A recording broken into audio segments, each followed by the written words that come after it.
Alors, le titre du message aujourd'hui, c'est la naissance du grand berger. La naissance du grand berger. Parce que bien sûr, la semaine prochaine, c'est Noël. On célèbre la naissance de Jésus-Christ. Et donc, c'est vendredi prochain. Et donc, je voulais écrire un message sur célébrer justement la naissance de Jésus-Christ et le fait que Jésus-Christ est le grand berger. Dans Hébreux chapitre 13, verset 20, je vais simplement le mentionner, il est dit « Or que le Dieu de paix, qui a ramené d'entre les morts notre Seigneur Jésus, ce grand berger des moutons, par le sang de l'alliance sans fin. » Donc on voit que Dieu a ramené Jésus-Christ d'entre les morts, et il est dit « ce grand berger des moutons » ou des brebis, parce que Jésus-Christ est le grand berger. Et donc on va voir dans ce message plusieurs passages qui parlent du fait que Jésus-Christ est le berger. Donc dans Luc chapitre 2, on va lire un peu l'histoire de la naissance de Jésus-Christ. Pour célébrer Noël, c'est vraiment un chapitre privilégié, Luc chapitre 2. On va lire des versets 6 à 20 pour bien situer le contexte, et après on va revenir sur certains versets.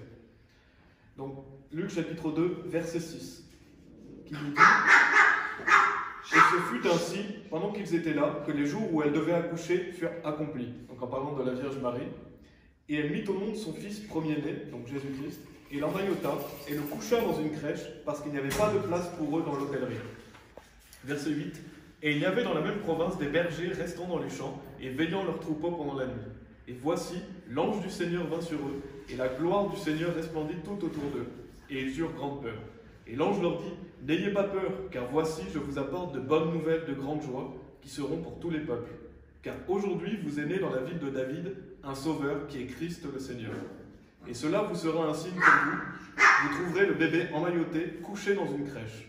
Et soudain il eut avec l'ange une multitude de l'armée céleste, louant Dieu et disant, gloire à Dieu dans les lieux les plus hauts, et sur terre, paix, bonne volonté envers les hommes. Et il arriva, lorsque les anges les eurent quittés pour retourner dans le ciel, que les bergers se dirent l'un l'autre, allons maintenant jusqu'à Bethléem, et voyons cette chose qui est arrivée, ce que le Seigneur nous a fait connaître. Et ils vinrent en hâte, et trouvèrent Marie et Joseph, et le bébé couché dans une crèche. Et lorsqu'ils l'eurent vu, ils firent connaître de tous côtés ce qui leur avait été dit concernant cet enfant. Et tous ceux qui l'entendirent étaient surpris de ces choses qui leur avaient été racontées par les bergers. Mais Marie gardait toutes ces choses et les repassait dans son cœur. Et les bergers s'en retournèrent, glorifiant et louant Dieu pour toutes les choses qu'ils avaient entendues et vues, conformément à ce qui leur avait été dit. Donc, on va étudier un peu cette merveilleuse histoire de la naissance de Jésus-Christ. Et on va commencer par les versets 6 et 7, où on peut voir la naissance de Jésus-Christ. Donc, le fait que la Vierge Marie donne naissance au Christ dans une crèche. Et à ce sujet, dans Matthieu chapitre 1, on va lire 2-3 versets qui nous parlent encore une fois de la naissance du Christ. Matthieu chapitre 1, verset 18, qui nous dit « Or, la naissance de Jésus-Christ arriva de cette manière, comme sa mère Marie était fiancée à Joseph, avant qu'ils aient été ensemble, elle se trouva enceinte de l'Esprit Saint. » Donc ça, c'est un point essentiel de notre doctrine en tant que chrétien, c'est le fait que Jésus-Christ est né de l'Esprit Saint. Il est le Fils de Dieu, Dieu est son Père. Verset 21, « Et elle enfanta un fils, et tu appelleras son nom Jésus, car il sauvera son peuple de leurs péchés. » Donc l'ange dit à Marie d'appeler son fils Jésus. Et rien que le nom Jésus, si vous expliquez à quelqu'un qu'est-ce que veut dire Jésus, c'est le sauveur. Il sauvera son peuple de leurs péchés. Donc le nom de Jésus montre que Jésus est notre sauveur. Verset 23, « Voici une vierge sera enceinte, et enfantera un fils, et l'on appellera son nom Emmanuel, ce qui signifie Dieu avec nous. » Donc Jésus est né miraculeusement par la Vierge Marie, par l'action du Saint-Esprit. Et il dit, et on appellera son nom Emmanuel, ce qui signifie Dieu avec nous. Donc on n'a pas besoin d'aller longtemps dans le Nouveau Testament pour voir que Jésus est Dieu. Ce verset prouve que Jésus-Christ est Dieu. D'ailleurs, il y a de multiples versets qui prouvent que c'est Dieu qui est venu dans le monde. Il est dit, et sans controverse, grand est le mystère de piété, Dieu fut manifesté dans la chair. Il est dit aussi, et il dit, ton Fils est ton trône, ô Dieu. Et on a aussi Ésaïe chapitre 9, verset 6, qui est un célèbre verset et qui est bien se rappeler justement à Noël, qui nous dit « Car un enfant nous est né, un fils nous est donné, et le gouvernement sera sur son épaule. Son nom s'appellera Merveilleux, Conseiller, le Dieu puissant, le Père éternel, le Prince de paix. » Donc la Bible affirme dès l'Ancien Testament que Jésus viendra dans le monde, que le Messie viendra, et qu'il est Dieu, il est le Dieu fort. Donc on croit dans la divinité de Jésus-Christ. C'est un point essentiel à expliquer aux gens. Quand Jésus est né sur terre, c'est Dieu qui est venu dans la chair. Et Jésus est 100% Dieu, 100% homme. Donc on voit dans les versets 6 et 7 de Luc chapitre 2 le fait que Marie met au monde Jésus-Christ. au verset 8, il est dit « Et il y avait dans la même province des bergers restant dans les champs et veillant leurs troupeaux pendant la nuit. » Et donc on a ce terme « berger » qui vient. Et quand on cherche sur Wikipédia, qu'est-ce que c'est qu'un berger? Un berger, c'est une personne chargée de guider et de prendre soin des troupeaux. Donc un berger prend soin du troupeau, il guide le troupeau. Et Dieu est le bon berger. Dieu nous guide, il nous protège, il nous fait paître, c'est-à-dire qu'il nous nourrit, il nous réconforte, il nous corrige. Donc ça, c'est l'action du grand berger, l'action de Jésus-Christ, entre autres. Entre autres dans le sens où, bien sûr, Dieu fait beaucoup plus de choses pour nous, mais en étant notre berger, c'est ce qu'il fait pour nous. D'ailleurs, dans Jean chapitre 10, verset 11, Jean chapitre 10, verset 11, où Jésus-Christ dit justement qu'il est le bon berger, il y a les célèbres 7 « Je suis » de Jésus-Christ, notamment le fait qu'il est le bon berger. Jésus nous dit « Je suis le bon berger donne sa vie pour les moutons ». Et donc on voit que Jésus-Christ dit de lui-même qu'il est le bon berger. Ça ne fait aucun doute que Jésus est le bon berger. 1 Pierre chapitre 2, verset 25 nous dit aussi « Car vous étiez comme des moutons errants, mais vous êtes maintenant retournés au berger et évêque de vos âmes. » Donc on était tous comme des moutons errants, on était tous comme des brebis errantes. La Bible dit d'ailleurs qu'on suivait chacun son propre chemin. Mais vous êtes maintenant retournés au berger et évêque de vos âmes. Parce que si vous avez cru en Jésus-Christ, vous êtes venus au berger, qui est le berger avec un grand B. Quand vous regardez 1 Pierre chapitre 2, verset 25, le mot berger avec un grand B, c'est le grand berger, c'est Jésus. Et il est l'évêque de nos âmes. Donc Jésus prend soin de nous, il nous protège. Et bien sûr, on a le célèbre psaume 23, je vais lire des versets 1 à 4, qui nous parle du fait que le Seigneur est notre berger. Il est dit « Le Seigneur est mon berger, je ne manquerai de rien. Il me fait coucher dans de verts pâturages, il me conduit près des eaux tranquilles. Il restaure mon âme, il me conduit dans les sentiers de droiture à cause de son nom. Oui, bien que je marche à travers la vallée de l'ombre de la mort, je ne craindrai aucun mal, car tu es avec moi, ton bâton et ta houlette me réconfortent. » Donc le Seigneur est mon berger. Et donc le Seigneur en majuscule. Et Jésus, disant qu'il est le berger, bien sûr, Jésus est le Seigneur, il est Dieu. Je ne manquerai de rien. Donc Dieu prend soin de nous, il nous nourrit, il nous sécurise, il nous fait coucher dans de verts pâturages, parce que Dieu prend soin de nous, il me conduit près des eaux tranquilles, il restaure mon âme. Donc on ne va pas analyser tout le psaume 23, mais le psaume 23 montre que Jésus-Christ est notre berger qui prend soin de nous. Et pour en revenir à Luc chapitre 2, donc on a lu Luc chapitre 2 verset 8, qui nous disait que et il y avait dans la même province des bergers restant dans les champs et veillant leurs troupeaux pendant la nuit. Donc on voit que ces bergers prennent soin de leurs troupeaux. Ils veillent, ils restent dans les champs. Et c'est intéressant de noter qu'il est dit pendant la nuit. Je ne sais pas si vous aviez déjà souligné, mais même la nuit, ces personnes veillaient sur le troupeau. Donc ils veillaient jour et nuit sur le troupeau. Et c'est ce que fait Dieu. Parce que souvent les gens ont plus peur de la nuit, quand il fait noir. C'est là où il y a plus de péché, souvent les gens ont plus peur de la nuit. Mais Dieu veille sur nous la nuit aussi. Dans le psaume 121, et versets 3 à 5, Dieu nous dit « Il ne permettra pas que ton pied soit déplacé. Celui qui te garde, donc bien sûr, parlant de Dieu, ne sommeillera pas. Voici celui qui garde Israël, ne sommeillera ni ne dormira. Le Seigneur est ton gardien, le Seigneur est ton ombre sur ta main droite. » Donc on voit que Dieu veille sur nous jour et nuit. Dieu ne dort pas, Dieu ne sommeille pas, il est toujours à nos côtés. Et c'est ce que font ces bergers. Un bon berger garde son troupeau même la nuit, même quand il fait noir. Parce que souvent quand il fait noir, c'est là où il est le plus susceptible d'avoir des attaques, que les loups puissent venir, que les personnes fassent des dégâts dans le troupeau. Et donc, ces bergers veillaient sur leur troupeau pendant la nuit. Dieu veille sur nous aussi pendant la nuit. Il veille sur nous pendant les difficultés aussi. Et c'est rassurant pour nous parce que il est dit, le Seigneur est ton gardien. Donc on a un gardien, on a toujours quelqu'un qui nous garde, c'est Dieu lui-même.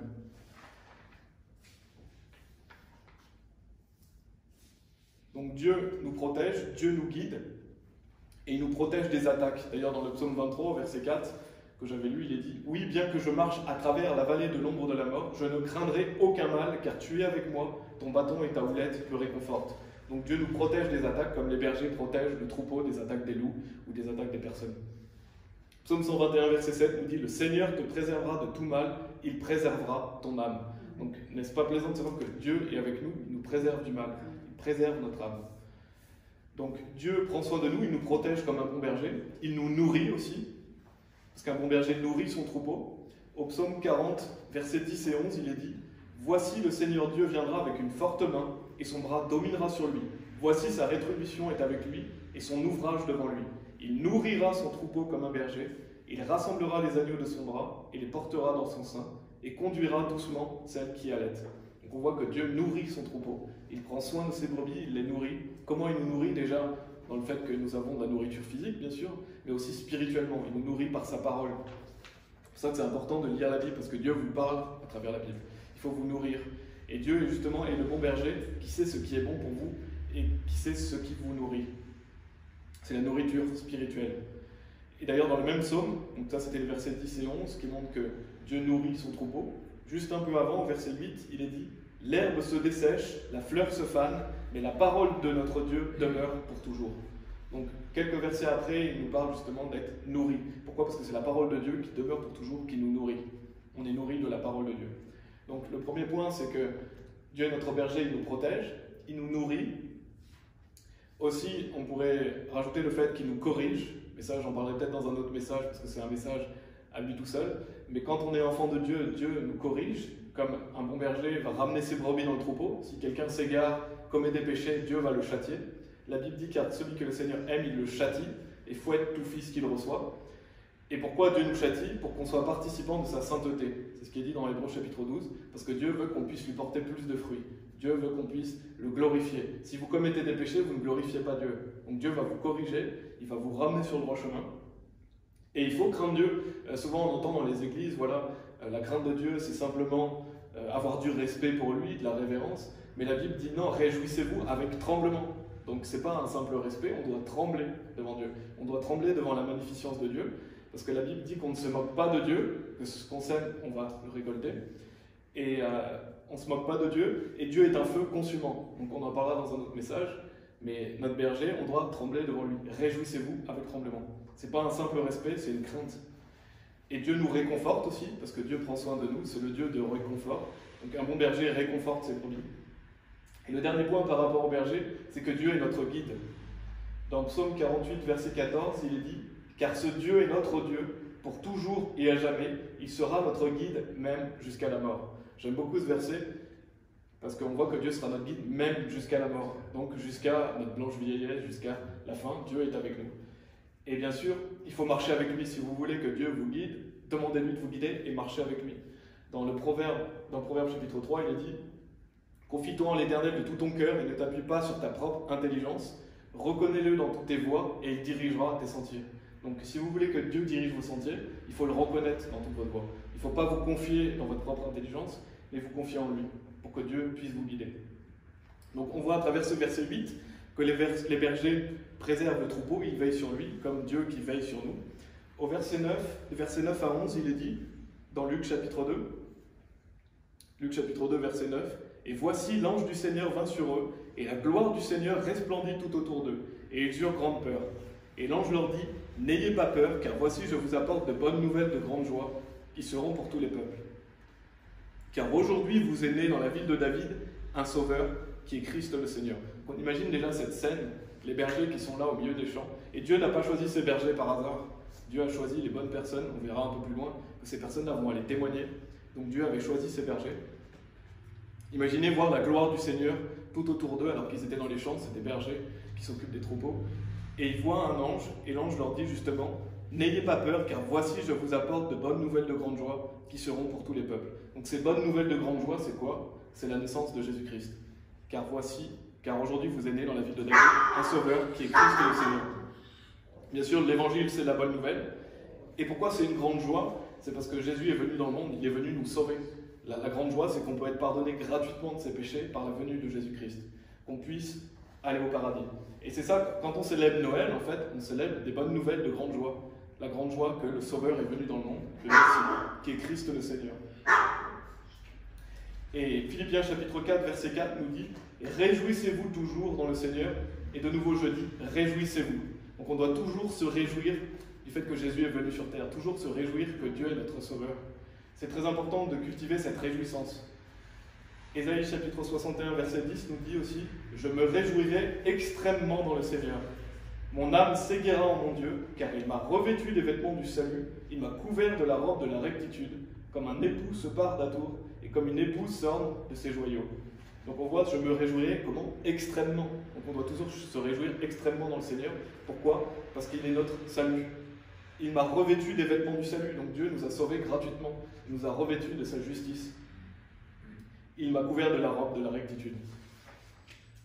Donc la naissance de Christ, c'est une grande joie. Quand on célèbre Noël, peu importe la date, beaucoup de gens disent oui, mais le 25 décembre c'est une fête païenne, ou alors on ne sait pas quand est-ce que Jésus est né, on s'en fiche. Le plus important, c'est de glorifier Dieu, c'est de rappeler cette naissance de Jésus-Christ. Peu importe le jour où Jésus-Christ est né. Nous, on célèbre les bonnes nouvelles de grande joie. Et c'est un moment privilégié, Noël, justement, si vous passez Noël en famille ou avec des gens, de parler de pourquoi Jésus est venu dans le monde. La plupart des gens ne savent même pas ce que c'est que Noël, en fait. Ils ne savent pas que Jésus est venu pour les sauver gratuitement. Et que tout ce qu'ils ont à faire, c'est de croire en lui pour recevoir la vie éternelle. Donc c'est un moment justement important où vous pouvez parler de pourquoi Jésus est venu et pourquoi on célèbre Noël. Ensuite, on continue un peu l'histoire dans Luc chapitre 2. Il est dit au verset 13 et 14 « Et soudain il eut avec l'ange une multitude de l'armée céleste, louant Dieu et disant « Gloire à Dieu dans les lieux les plus hauts, et sur terre paix, bonne volonté envers les hommes. » Donc imaginez ces bergers qui sont là dans les champs, déjà, ils ont vu un ange, mais en plus, il est dit, et lui avec l'ange une multitude de l'armée céleste louant Dieu. Donc on imagine une multitude d'anges qui louent Dieu et qui dit gloire à Dieu dans les lieux les plus hauts. Bien sûr, toujours la gloire revient à Dieu. Et il est dit, et sur terre, paix, bonne volonté envers les hommes. Parce que la naissance de Jésus-Christ, c'est ce qui nous apporte la paix avec Dieu. Quand il dit paix et bonne volonté envers les hommes, c'est que sans Jésus-Christ, vous ne pouvez pas être en paix avec Dieu. Donc le fait que Dieu ait envoyé son Fils, c'est pour faire la paix avec nous. Dans Romains chapitre 5, verset 1, il est dit que quand on met sa foi en Jésus-Christ, on est en paix avec Dieu. C'est pour ça qu'il dit paix, bonne volonté envers les hommes, parce que Dieu est de bonne volonté envers nous. Dieu veut que tous les hommes soient sauvés. La volonté de Dieu est bonne. Après, ce sont les hommes qui rejettent le cadeau de Dieu, mais Dieu est bon envers nous. Il nous a donné son Fils, il nous a donné le meilleur cadeau qui soit. Zacharie chapitre 9, verset 9 nous dit aussi « Réjouis-toi grandement, ô fille de Sion, acclame, ô fille de Jérusalem, voici ton roi vient à toi, il est juste et ayant le salut, humble et monté sur une ânesse, sur un ânon, le poulain d'une ânesse. » Donc la naissance de Jésus-Christ aussi, c'est la naissance du roi. Souvent on retrouve à travers les films, à travers les musiques, cette notion de roi, mais la royauté elle revient à Jésus-Christ, elle revient au Seigneur Jésus. Moi ça m'énerve toujours quand je vois le roi lion. Le roi c'est Jésus, en fait c'est toujours remplacer Jésus par quelqu'un d'autre. Le diable essaie de remplacer Jésus dans le cœur des enfants. C'est Jésus notre roi. Et donc la royauté revient à Jésus-Christ, c'est lui qui va régner au millénium. Jésus, il est le roi des rois. Bien sûr, il y a eu des rois dans l'Ancien Testament. Il y aura des gens qui vont régner avec Christ, mais le vrai roi, celui qui est exalté, c'est Jésus-Christ. Verset 17, on avance un peu dans l'histoire. Verset 17, il est dit « Et lorsqu'ils l'eurent vu, ils firent connaître de tous côtés ce qui leur avait été dit concernant cet enfant. » Verset 18, « Et tous ceux qui l'entendirent étaient surpris de ces choses qui leur avaient été racontées par les bergers. » Et j'aime bien ce passage, parce que qu'est-ce qu'ont fait ces bergers? Ils ne sont pas rentrés chez eux en disant « Waouh, c'est génial ce qu'on a vécu, simplement on va profiter de ce moment-là. » Qu'est-ce qu'ils sont allés faire? Ils sont allés raconter de tous côtés ce qu'ils avaient vu. Donc ça veut dire qu'ils sont allés vers les gens en disant « Voilà, le Christ est là, le Sauveur est né, et c'est ce qu'on doit faire. » J'aime beaucoup ça, le fait que Dieu, justement, ait utilisé ces bergers, c'est pas anodin, parce que ces personnes-là sont allées tout de suite raconter ce qui s'est passé. Et Dieu va vous utiliser beaucoup plus si vous êtes prêts à tout de suite raconter qui est Jésus-Christ, à parler d'évangile. En fait, si vous voulez être utilisé par Dieu, si vous voulez faire des grandes choses par Dieu, soyez prêts à toujours parler de lui. Et c'est pour ça que Dieu a utilisé ces bergers, parce que Dieu savait qu'ils allaient aller raconter à tout le monde que Jésus-Christ était né. Et donc c'est ce qu'on fait à Noël. L'objectif de Noël, l'objectif pour nous, c'est d'aller raconter à tout le monde, voilà pourquoi Jésus-Christ est né, et donner l'évangile aux personnes. Et je ne sais pas pour vous, mais moi ça m'énerve toujours l'histoire du Père Noël, parce qu'en fait l'histoire du Père Noël, c'est le diable qui utilise quelqu'un pour remplacer Dieu, encore une fois. Au lieu que ce soit le Père des Lumières qu'on glorifie, on glorifie une personne qui n'existe pas, qui est le Père Noël. Et les enfants regardent au Père Noël au lieu de regarder à Dieu. Et en plus, non seulement ça, mais en plus, ça apprend un salut par les œuvres aux enfants. Parce qu'on leur fait croire qu'on doit mériter des cadeaux. Je ne sais pas si vous saviez, mais on dit, voilà, le Père Noël va te donner tel cadeau en fonction de tes bonnes œuvres. Alors qu'un cadeau, ça ne se mérite pas. Et donc, le diable utilise le Père Noël pour justement brainwasher les enfants, pour leur faire croire qu'on doit mériter le paradis, on doit mériter les cadeaux. Alors que justement, un cadeau, ça ne se mérite pas. Un cadeau, ça se reçoit gratuitement. Et Dieu, justement, n'est pas comme ce faux Père Noël. Lui, il donne gratuitement. Il ne va pas vous demander de faire des bonnes actions, il ne va pas vous demander d'être bon, il vous demande simplement de croire en lui. Et c'est pour ça que je déteste le Père Noël, c'est parce qu'il prend la place de Dieu, et en plus de ça, il enseigne aux enfants qu'on doit mériter quelque chose qu'on ne mérite pas. Et d'ailleurs, Jacques chapitre 1, verset 17, j'aime beaucoup ce verset, c'est un verset qu'il faut souvent se rappeler quand vous avez quelque chose de bon qui vous arrive,